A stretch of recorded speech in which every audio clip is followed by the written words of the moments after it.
मेरे प्रिय दोस्तों, और क्या क्या है जीएस पढ़ने का सही तरीका। पहले तो हमको ये देखना है कि क्या पढ़ना है, इसके बाद हम डिसाइड करेंगे कि कैसे पढ़ना है। तो अभी हम प्रक्रिया स्टेप बाय स्टेप बता रहे हैं कि पहले तो ये डिसाइड कीजिए कि क्या पढ़ना है, और ये बताने के बाद हम बताएंगे कि जो हमको पढ़ना है वो कैसे पढ़ना है। क्योंकि जीएस इतने ज़्यादा है, आपको बता दें कि क्या पढ़ें इससे ज़्यादा ज़रूरी है कि क्या नहीं पढ़ें। ये बात आप नोट करके रख लीजिए। अच्छा, एक समस्या और आती है जीएस पढ़ते समय कि हम कंसेप्ट पढ़ें या रट करके क्वेश्चन को याद करें। इस पर भी हम बातें करेंगे।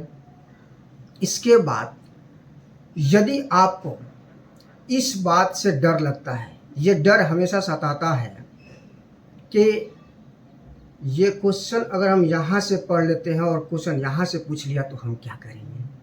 ये काफ़ी स्टूडेंट्स के लिए परेशानी और समस्या रहती है, हम लोगों ने भी झेला है। तो ये जो समस्या है ये आपके लिए सबसे घातक समस्या है कि अगर हम यहाँ से पढ़ रहे हैं, क्वेश्चन यहाँ से पूछ दिया तो क्या करेंगे। अगर यहाँ से पढ़ रहे हैं, क्वेश्चन यहाँ से पूछ दिया तो क्या करेंगे। इस स्थिति में आपको सबसे पहले ये चीज़ डिसाइड करनी रहती है। ऐसा नहीं है कि कहीं से कुछ भी एग्जाम में पूछा जाता है, कुछ ना कुछ लिमिट दायरा है, और एक दो क्वेश्चन कहीं से पूछ भी लिया तो आप उसके पीछे पड़ जाते हैं। ये गलत कंसेप्ट है। सपोज कहीं से एक क्वेश्चन उठा लिया तो होड़ सी मच जाती है कि ये क्वेश्चन तो इधर से भी आने लगा, अब तो हमको ये चीज़ें पढ़नी पड़ेगी। जो मेजर पोर्शन है, जो वहाँ से ज़्यादा क्वेश्चन पूछे जाते हैं, उसको आप छोड़ के पता नहीं कहाँ कवर करने में लग जाते हैं। इस समस्या को आप ध्यान में रखते हुए अगर पढ़ाई करते हैं तो आपके लिए बड़ा बेनिफिट रहेगा। अच्छा, रटे या कंसेप्ट को क्लियर करें, इस पे हम बात करते हैं।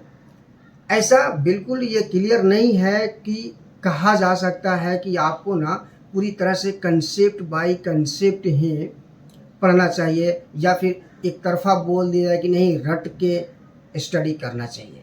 अगर ऐसा कोई कहता है ये गलत बात है।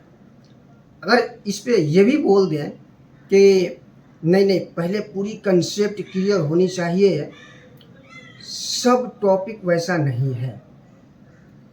मोटा में ये बताएं तो आपको कुछ टॉपिक को कंसेप्ट पढ़ना ज़रूरी है, पूरा डीप से कंसेप्ट क्लियर करना ज़रूरी है, क्योंकि वहाँ से कंसेप्ट बेस्ड क्वेश्चन आते हैं।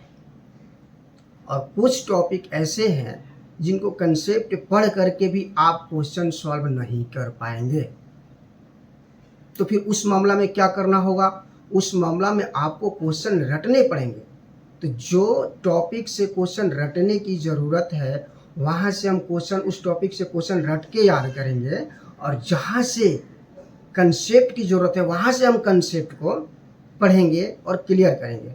क्योंकि आप देख लीजिएगा, सॉल्व कर रहे हैं, सेट लगा रहे हैं, तो कुछ ऐसे ऐसे टॉपिक से क्वेश्चन आते हैं जो आप अच्छी तरह से कंसेप्ट जानते हैं, आप गलत मारेंगे और सेट में दूसरा दोस्त आपका सही मार देगा और उसका कंसेप्ट ही मालूम नहीं है।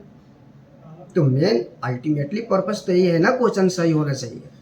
तो इसके बाद यदि मैं वही बात फिर से बता रहा हूँ कि यदि जहाँ से कंसेप्चुअल बेस्ड क्वेश्चन आ रहे हैं, कंसेप्ट बेस्ड क्वेश्चन आ रहे हैं, यानी कि कंसेप्ट पढ़ने की ज़रूरत है और वहाँ पर आपने क्वेश्चन को रट के याद कर रखा है, तो बिल्कुल हर बार गलत होगा। इसलिए इस चीज़ को पहले हम नोटिस करेंगे कि किधर से कंसेप्ट पे क्वेश्चन आ रहे हैं, किधर से रट के क्वेश्चन हम बना सकते हैं। तो ये बात क्लियर हो जाती है। और ये डर जो आपको है कि यहाँ से क्वेश्चन पढ़े, यहाँ से, ऐसा कुछ नहीं है।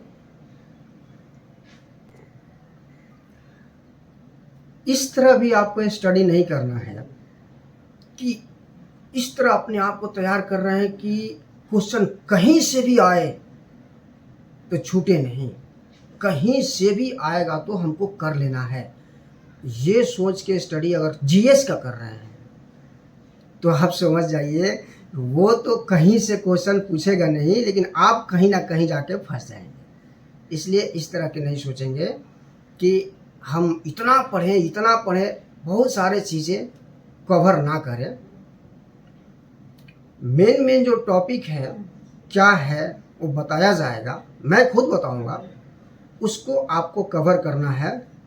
और 2-4 क्वेश्चन के चक्कर में ना रहें।